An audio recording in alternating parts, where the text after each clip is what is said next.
those people just arrived, and we said maybe test on Tuesday or Monday of next week.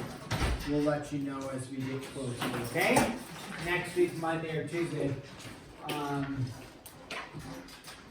Oh, since those people just arrived, is anybody planning next Tuesday, it's before break, is anybody planning besides our two individuals that have already stated, anybody else planning on being gone Tuesday? There's a third, okay. Third person has expressed interest in being gone. Very good. So you'll be gone. We'll be here Monday. Not here Monday either. So we'll be here Monday. Here Monday. You're not going to be here Monday. Are you leaving tomorrow? Friday. Friday. No, Saturday. Saturday. Where are you going? We're driving to California and Mexico. California, Mexico? Yeah. Oh, that's a journey. Yes. Okay. Very good. Okay, 4.5 will grade 4.4 tomorrow. Let's just jump into 4.5. It's a one-day lecture. Arithmetic sequences. Okay, arithmetic sequences. So 4.5 is arithmetic sequences. On arithmetic sequences, we end up talking about eventually geometric sequences as well. But arithmetic sequences, which is what we're discussing today, arithmetic sequences.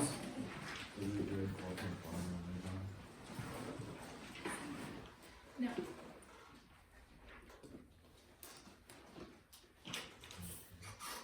What did I say when everybody was here? He was Before tomorrow. He was here. here. I just said it again. Oh. What did I say? 4.4 tomorrow. Wrong. Okay. So with that being said, arithmetic sequences. Arithmetic sequences have a common, difference. And then when we talk about geometric sequences, they will have a common ratio. So what is a sequence? A sequence is a pattern of numbers. An ordered list of numbers is called a sequence. So in that, a sequence is there's some sort of pattern to it. So the sequence, because we're going to have two different types of the sequence, three technically. Sequence just is a pattern of numbers, okay? Now with an arithmetic sequence, okay, that has a pattern to it, and in between the numbers there's a common difference. Okay? Now I'll put a numerical example up there for us for a arithmetic sequence.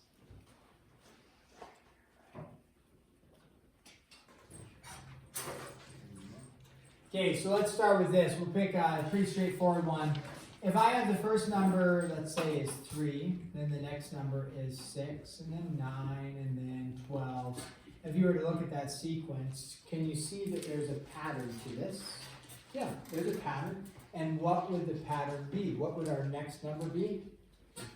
15, right? And so we would say, is this an arithmetic sequence?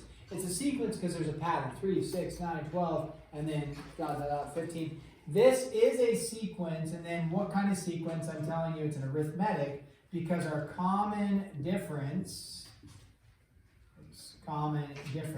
is, meaning what's the difference between each number? 3. How do you find the common difference? Well, you could just look up there, like, okay, I'm adding 3 each time. If you need to figure out what the common difference is, because sometimes you have like negatives and positives intermixed, and it can be a little bit like, I don't know exactly what's going on. Just to make sure it has a common difference, take your second number minus your first. So 6 minus 3 is equal to 3. And then take your third number minus your second number.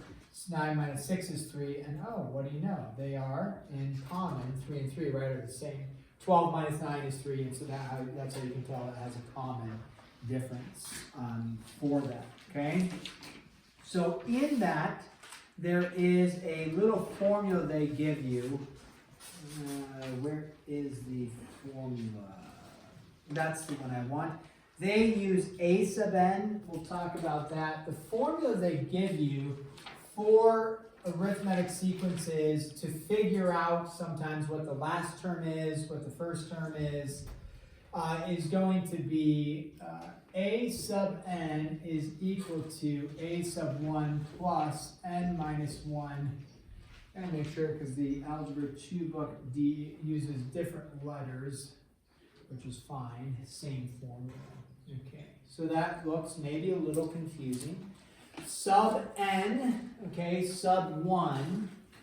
Let's analyze what each part of this refers to. Okay, so this is your arithmetic sequence formula in what they call explicit form. Okay, there's one that they have it in recursive form, which we'll we'll show you that formula as well.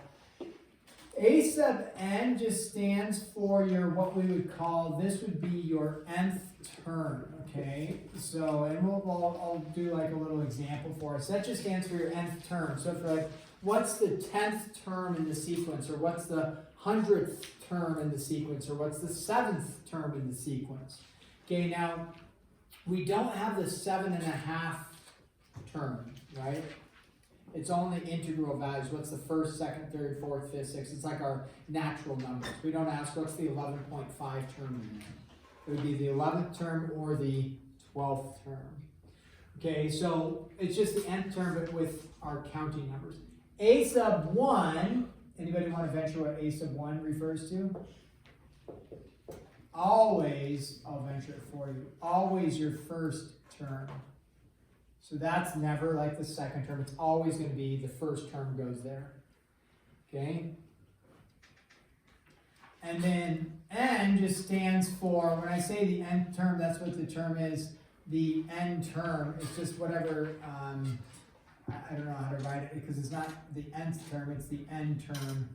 Meaning, is it the 7th term, the 8th term, or the 9th term? This is what the value is. And then D is your common difference. Okay? So common difference. For the test, I'll let you know if I'm going to give you the formula or not.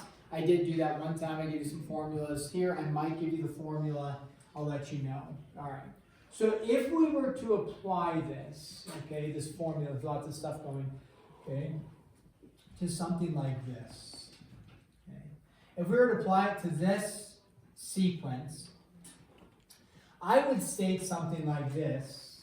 I would say, okay, if I want to find the 4th term, this is kind of an example, find the 4th term. Sorry, I'm squeezing some stuff in. Okay, find the 4th term for this sequence right over here.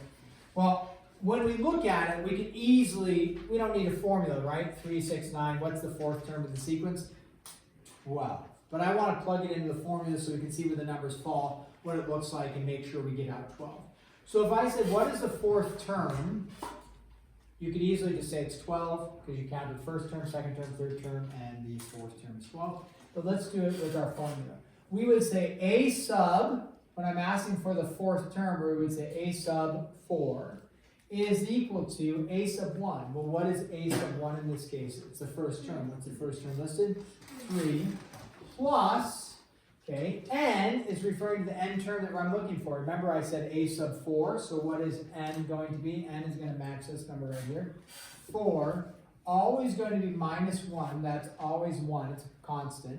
And then D depends on what the difference is. What's our common difference for this example? Our common difference is, we determined, is 3, and so then you just have a 3 there.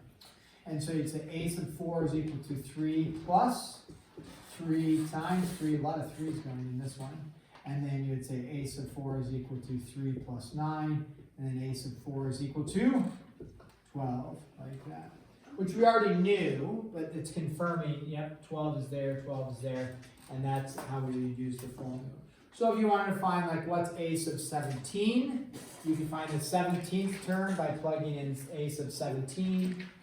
3 would still be your first term, 3 is still your difference, and you go 17 minus 1 instead of 4 minus 1. So that's how that formula works, the basics of it. Okay, we have a recursive formula, and a recursive formula, okay, recursive means like preceding term. So A sub n is equal to A sub n minus 1 plus D. Okay. So a recursive formula means you need to know the preceding term. Okay? So the preceding term for what you're looking for. So a sub n minus 1 means the term before a sub n. So if we were to do this example, if I said, hey, what's a sub 4, referring back to this one right here, right? We know it's going to be 12. What this formula would look like, we would say a sub 4 minus 1 plus d. D in this case we know was 3, right? The common difference. A sub 4 would be equal to a sub 3 plus 3. And the reason why I'm showing this is, I wanted to point out here, we would have to know if I'm looking for the fourth term, I have to know the third term. That's what a sub 3 refers to. What's the third term? So if you didn't know the third term, then you couldn't use this formula. But if you know the third term, what was the third term in this example? 9. So a sub 4 would be equal to 9 plus 3. So a sub 4 is equal to 12 in that case, like that. So that recursive means knowing the previous term. Recursive means previous term. Okay, so two little formulas. This is what we call an explicit term, meaning you're looking for the nth term, and this is the explicit formula. This is, you're still looking for the nth term, but it's the recursive, which means you know your preceding term for that. Okay, those are two formulas that we need to know. Now let's do a few examples for us on here. Okay.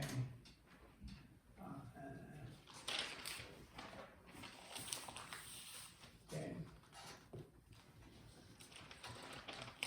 Here we go. Arithmetic or not.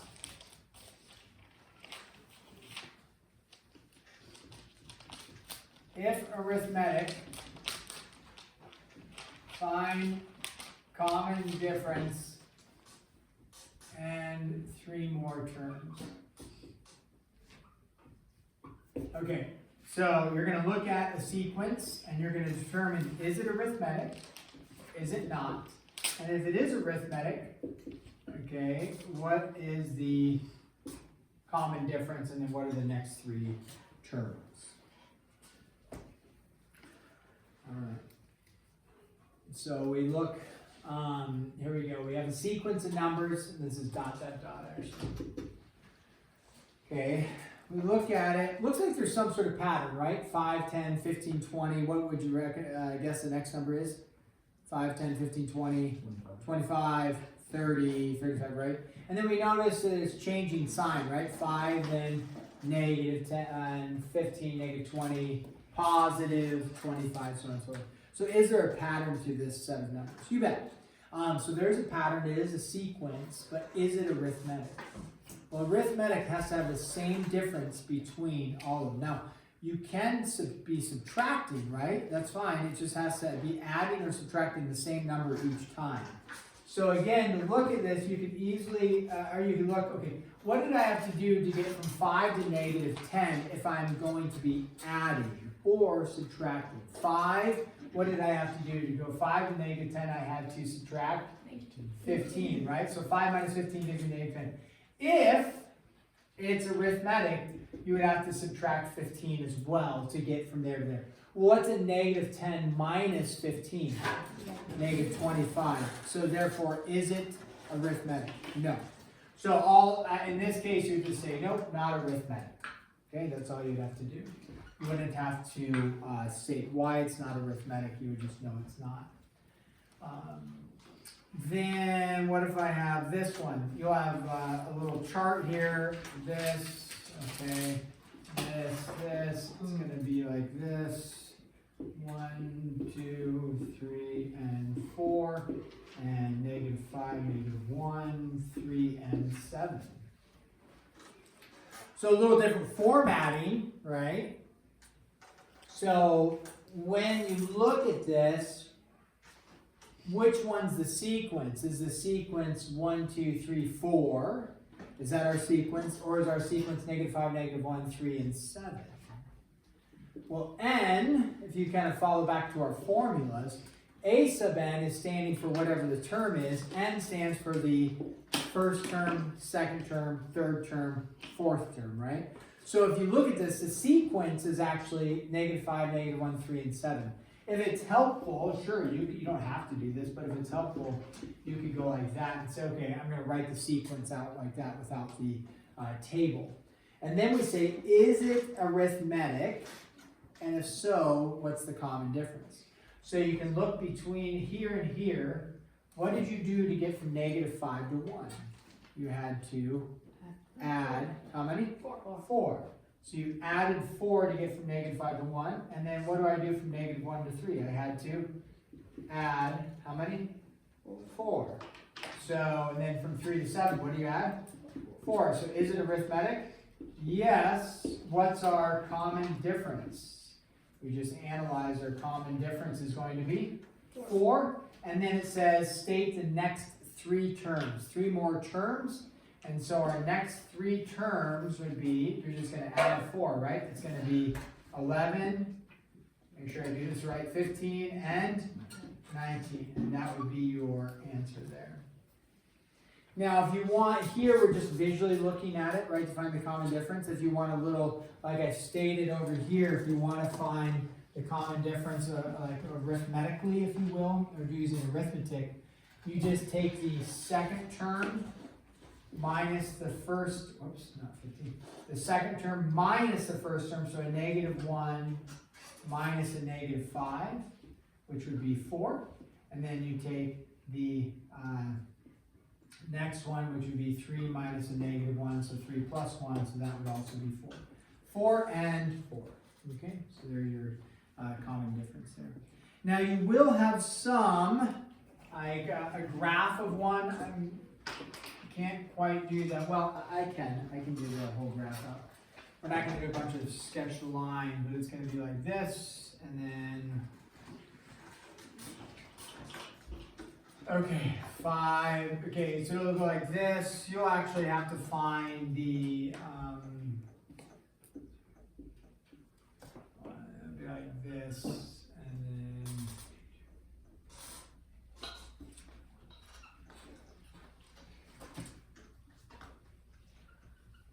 alright, so you're gonna have something like this, and then the question is this an arithmetic sequence? But it's in graphing format. So all they're looking for, or for you to understand is, okay, is it a sequence of numbers? Is the sequence of numbers our x value or our y value? So when you think about these coordinate points, if I were to write these as coordinate points, let's do it like on an xy-t chart, that's maybe easier. For an xy-t chart, I would say state over 1 up 5. And then over 2 up 3, over 3 up 1, and then over 4 down 1, like that.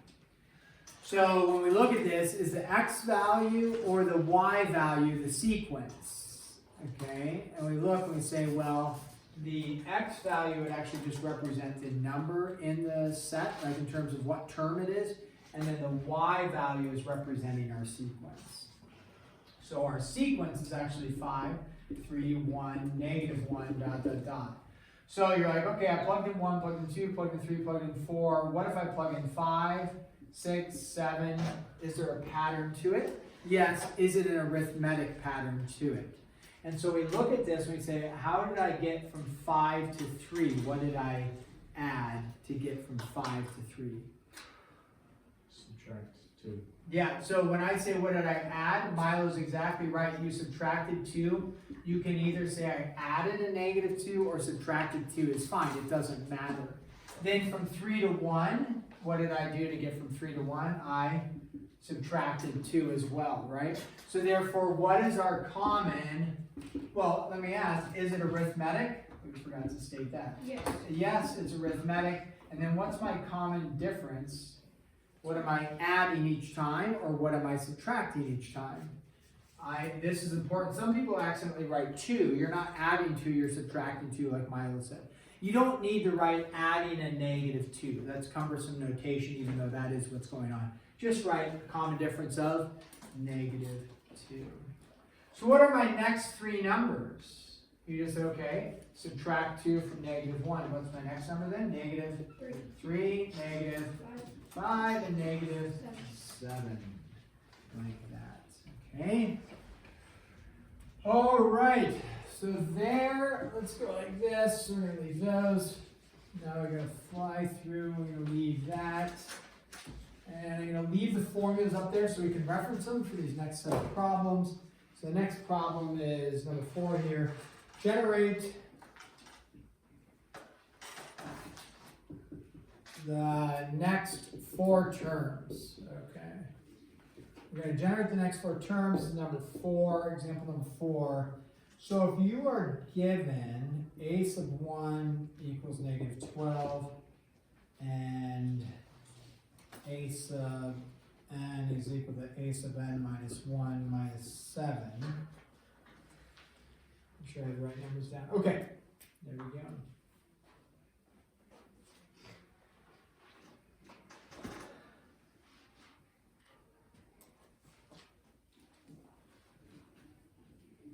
So if you want to generate the next 4 terms, we already know what a sub 1 is, right? They tell you a sub 1 is -12. So -12 is the first term, then we're missing 1, 2, 3, and 4 terms like that. All right? Well, if all they gave you is a sub 1 is equal to -12, there's nowhere to go. It's like make up, in absence of direction, there are no wrong decisions. Did they give you direction? They did. So now we say, okay, a sub 1, what if I want to find, if this is a sub 1, right, that's a sub 1, what would this be called in terms of a sub 2, a sub 3, a sub 4, and then all the way out to a sub 5. So if I want to know a sub 2, all right, that's what I'm looking for. I'm looking for a sub 2. A sub 2 is equal to a sub 2 minus 1 minus 7. Well, this is a sub 1, 2 minus 1 is 1, minus 7. And then you're like, oh, well, that's good. In order to find a sub 2, I need to know a sub 1. What's a sub 1? Remember, don't forget the negative. What is it? -12. So a sub 2 is -12 minus 7. What's -12 minus 7? -19. From there, you actually don't need to keep plugging into the formula. You could recognize that what are you doing? You're taking your preceding term and then doing what each time? Subtracting 7. So a sub 1 was -12. I subtract 7 to get -19. What's the next one going to be? -26, -33, and then -40. So you don't actually, you have to have the formula initially to figure out what to plug in, but you don't need to use the you are using the formula, but you could do it with mental math on that would be fine. Okay. Which one do we want to do now?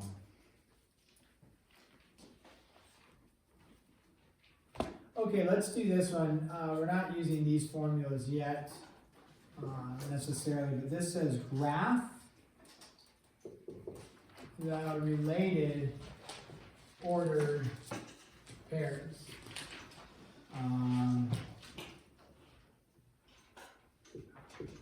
First 4 terms.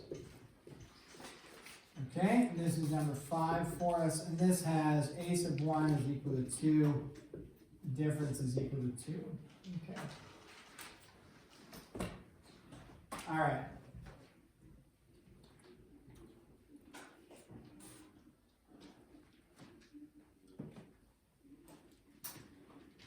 Now, they want you to graph this.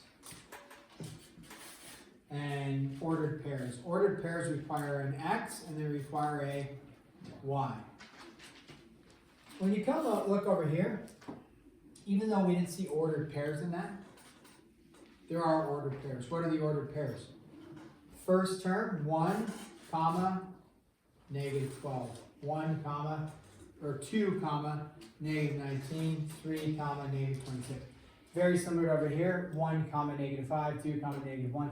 Same thing over here, 1, 5, 2, 3, 3, 1, right? So they're all ordered pairs, they just don't show you that the, like here, right? The first term is going to be 1 comma something, the second term is going to be 2 comma something. The same way we just write a sequence 1, you know, the set of sequences. So in this case, the first term is, what's the output right there? 2. The second term, what's the output going to be? 4. Why is it 4? As they tell you what the common difference is, 4. So the next one is going to be what? 3 comma 6, right? And then 4 comma 8. Now, when they want you to graph those, the first 4 terms, because otherwise you'd just be graphing forever, okay, the common error is to do what with these points? Connect them. Yeah, connect the dot, right? Are there numbers in between these ordered pairs that are part of this sequence? The sequence is, right, you start at 2, 2, add 2, add 2, add 2, add 2, right, so on and so forth. Are there any numbers in between that? Like, is the number 3 in there? No. So would you graph like the number 3 right there? No. So don't connect the dots. These are the only ordered pairs you have in a sequence like that. You do not connect the dots. Don't connect the dots. Okay, they will give you something. We're not going to do the whole problem out, but I want to reference it because they give you same thing, graph, but the first term they give you is something like this. They say f of 1, get our function notation going for us. This is number 6. So same instruction for graph. F of 1 equals 5, difference equals negative 1/2. Okay, so that notation, why does that notation confuse people? Because it's got the f of, right? So it's a function notation, f of 1 is equal to 5, and you're like, what do I do from there? It's the same, right? Same understanding function notation. This is an ordered pair. Our ordered pair would be you plugged in 1, you outputted 5. Or you can think of it as an x by t chart, right? 1, 5. Okay? Since they want you to do, so that's understanding this function notation is, oh, first term I plug in, I output 5. So then the next question would be, the second term you plug in, what do you output?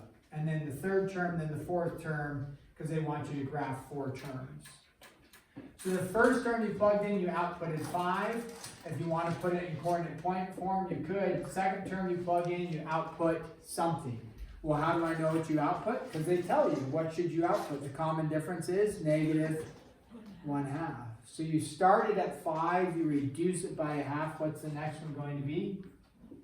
4.5. Decimals are great when we're working with graphing. We love decimals when we're graphing. So 4.5, and then the next one would be 4, and then 3.5. You would graph those 4 points and then be done. Okay, gonna keep cruising to, we already graphed the first 4 terms. Okay.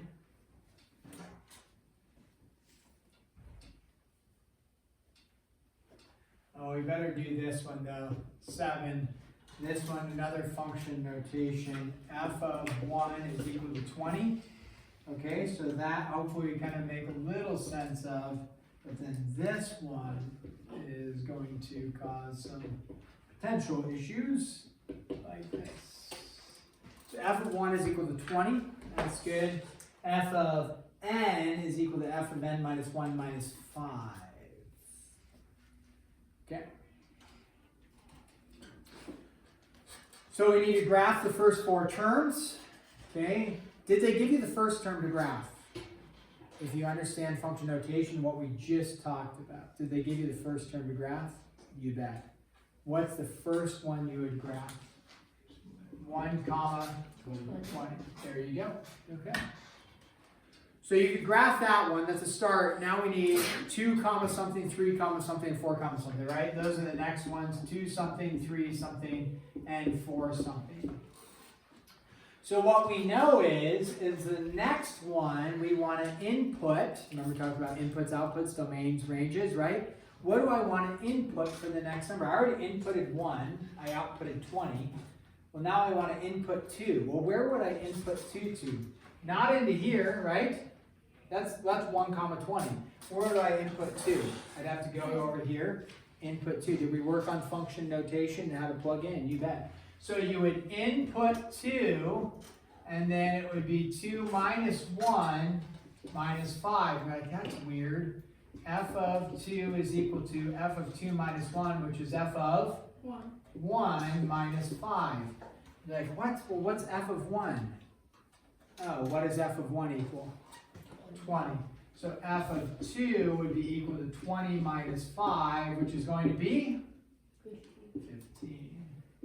Now, some logic, knowing that it's an arithmetic sequence, what do you think the next number is going to be without having to plug in all the function notation? 3 comma 10, 4 comma 5. Yeah. So like on the test or mid-chapter assessment, which you already took, you'll get back later, but like on the test, I might say this piece of information, show your first step. You would show this to get to here, then after that, you wouldn't have to keep plugging into the function notation, but just so that we're aware of that function notation. Okay.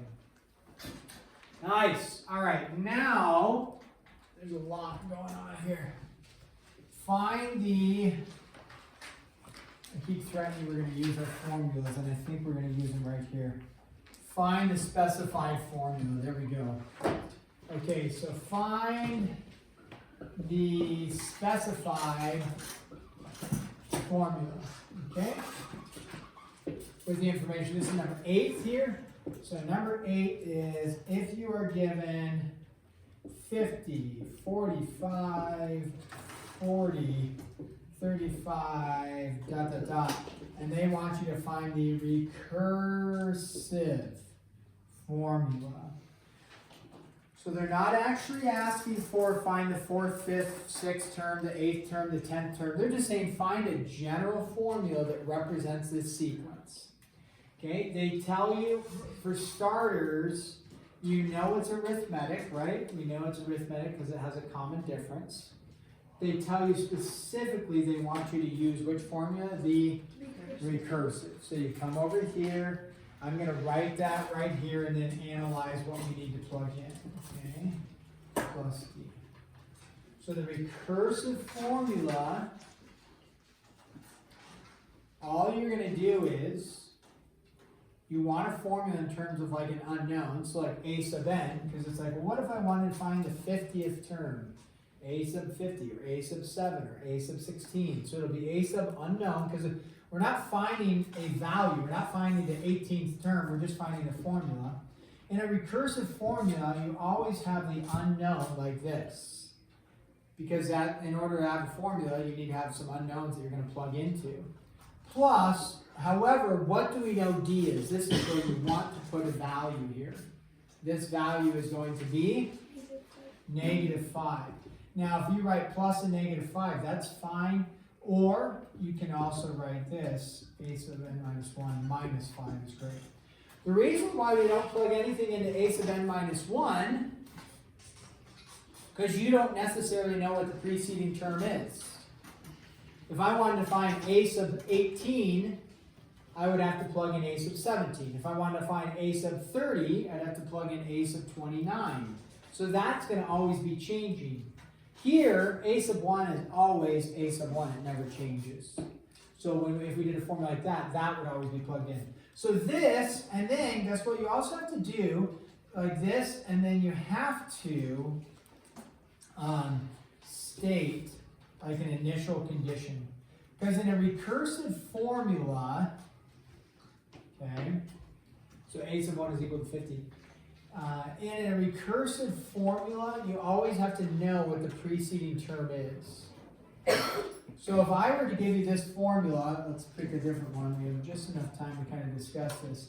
If I were to give you a sub n is equal to a sub n minus 1 plus 10. Okay, this is all I'm giving you. Nothing else on the board matters. Don't say, oh, don't connect it to another problem. If I said, find a sub 15 for me, you would say, okay, a sub 15. That would be a sub 15 minus 1 plus 10. So a sub 15 would be equal to a sub 14 plus 10. You're like, okay, well, what's a sub 14? Okay, don't know. You're like, well, what if I said find a sub 2? Just find the second term. Well, a sub 2 would require you to know a sub what? 1. Well, do you know, did they tell you what a sub 1 is in this formula?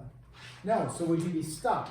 Yeah, so in other words, in a recursive formula, they always have to give you a starting term.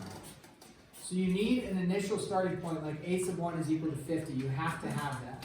So when you go see the answer, they're going to have this as your answer, and then what else are they going to have? They're going to have a starting point for you as well. And that will be important for you to have a starting point as well. Okay, so then, we're grinding this out. Let's do one more, but have it be in explicit format. 14, 24, 34, dot, dot, dot, and this says explicit. Okay, in the explicit formula,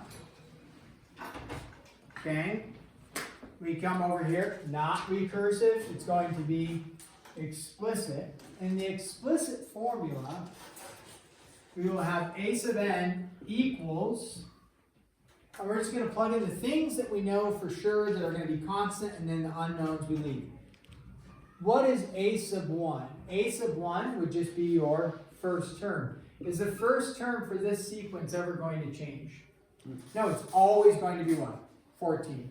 So we say 14 plus, okay, and that's going to be what changes. Because you're like, well, is it going to be the 17th term, the 18th term, the 20th term? That will always change. And so that stays as n. The common difference, do we know what the common difference is every time in this sequence? You bet. What's the common difference every single time? Always going to be 10. And then that would be your formula. You don't need the first term because it's not a recursive. Okay? And then that's all they want you to do with that one. They simplify it from there. We can talk about that. Okay. Have a great day, guys. This one will be due tomorrow. I think you can get there. Maybe. 4.4 or 4.5 is due tomorrow? Both. 4.4 was due last Friday. Okay.